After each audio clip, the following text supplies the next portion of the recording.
بسم اللہ الرحمن الرحیم۔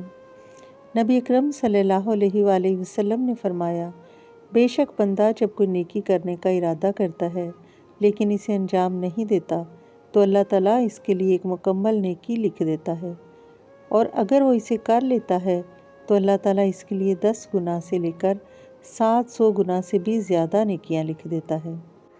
نیکی کا صرف ارادہ کرنے پر بھی اجر ملتا ہے، اور اگر نیکی کر لی تو کم از کم 10 گنا سے لے کر 700 گنا یا اس سے بھی زیادہ اجر مل سکتا ہے۔ یہ اللہ تعالیٰ کی بے حد رحمت اور سخاوت کی علامت ہے کہ وہ ہماری نیکیوں کو بے حد و حساب بڑھا کر عطا فرماتا ہے۔ ذرا سوچئے، اگر آپ دل میں صدقہ دینے کا ارادہ کریں، قرآن مجید پڑھنے کی نیت کریں یا کسی کی مدد کا سوچیں تو صرف نیت پر ہی نیکی لکھ دی جائے گی، اور اگر عمل کر لیا تو بے حد اجر۔ یہ حدیث مبارک ہمیں ہر وقت نیت نیک رکھنے اور نیکیوں کی طرف سبقت لے جانے کا درس دیتی ہے۔